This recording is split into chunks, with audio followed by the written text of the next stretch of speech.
Shalom. Kita bertemu lagi untuk membahas kata kerja terakhir dari amanat agung, yaitu jadikan murid. Bahasa Yunaninya matheteusate. Bentuknya kata kerja imperatif, aorist, aktif, dua jamak. Dua jamak itu kalian. Jadi Tuhan Yesus ngomong kepada kita semua, ya. Jadi kalian jadikanlah muridku, gitu ya. Nah, kata kerja itu merupakan satu kegiatan yang dilakukan, begitu ya. Kemudian imperatif itu memiliki sifat harus dikerjakan karena ini kata perintah langsung. Aorist, dulu Tuhan sudah pernah mengatakan kepada kita, apa? Jadikanlah muridku. Ya, aktif merupakan satu tindakan atau aksi yang nyata. Jadi di sini harus dilakukan, tidak ada dalih, tidak ada. Jadi seperti kita lihat ada perumpamaan berdalih, itu tidak ada di sini. Begitu kita ketemu kata kerja imperatif, kata kerja perintah langsung, maka harus dilakukan tanpa berdalih.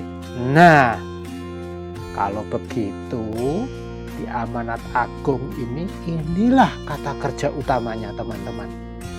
Ini kata kerja utama yang harus kita kedepankan, utamakan. Kata perintah untuk menjadikan murid. Ya. Nah, jadi tiga yang lain yang kita sudah bahas itu sebagai partisipan, ya, ikut berperan serta mendukung, mensupport supaya menjadikan murid ini terjadi. Ya. Lewat apa? Ketika kita pergi, tujuannya untuk menjadikan murid. Ketika kita membaptis, tujuannya untuk menjadikan murid. Ketika kita mengajar, tujuannya untuk menjadikan murid. Itulah. Nah, kita tahunya sudah jadi murid atau belum dari mana kalau gitu. Apabila murid kita itu sudah bisa memuridkan kembali, maka itu berarti jadikan murid berregenerasi, ya.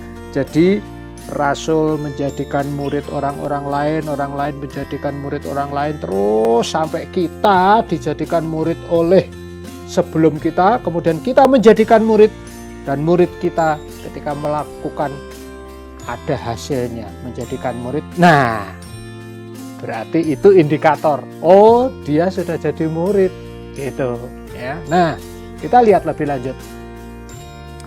Matheteusate ini adalah amanat utamanya, ya. Jadi jangan lupa, ini jadi titik fokus dimanapun saja kita berada. Untuk melaksanakan amanat agung, maka ini amanat utamanya berupa kata kerja perintah tanpa dalih, tidak ada dalih di dalamnya. Ya, jadi tujuannya apa? Menjadikan murid, ya, bukan sekedar untuk menambah anggota jemaat loh, ya, bukan, ya, tetapi fokus utamanya menjadikan muridku, gitu, ya, muridku, muridnya Tuhan. Nah, kita lihat matheteusate ini berasal dari kata matheteu, matheteuo, ya, sedangkan mathetes ini kata bendanya. Mereka ini memiliki akar kata. Akar katanya itu mat. Nah, kita perlu tahu artinya mat itu apa sih? Matematik? Ya, kita lihat. Mat itu sebagai seorang murid ini memiliki akar kata mat, berarti murid itu berpikir dan berusaha keras. Definisinya seperti itu, teman-teman. Ya, murid itu berpikir dan berusaha keras. Murid itu patuh. Murid itu mengikuti sang guru, sama persis, copy paste. Siapa gurunya? Bukan saya, ya, bukan teman-teman. Gurunya jelas Tuhan Yesus. Kenapa? Karena Tuhan Yesus yang memerintahkan kita, ajarlah mereka melakukan semua yang kuperintahkan kepadamu.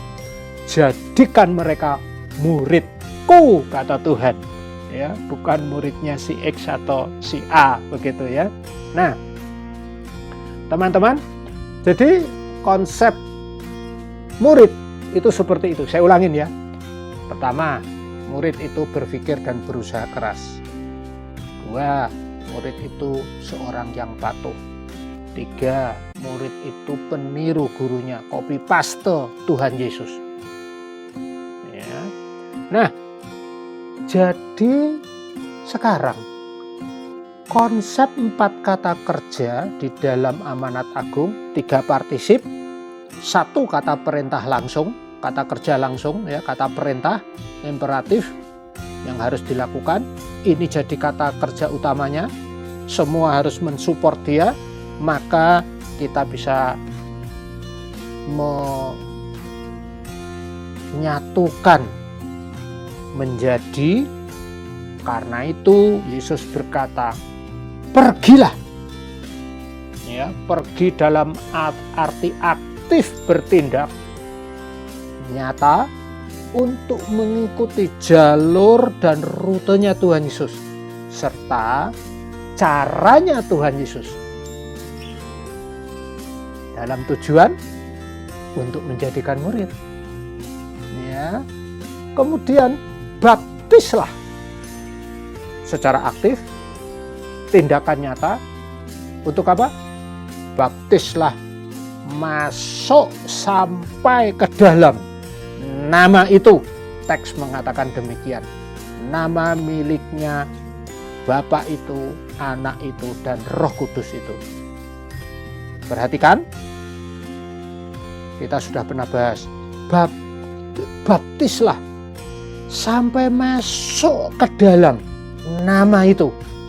3 nama itu. Jadi menjadi miliknya Allah Tritunggal.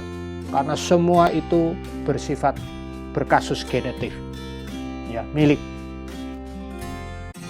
Baptislah mereka dalam arti melekat erat dan menjadi milik. Ya.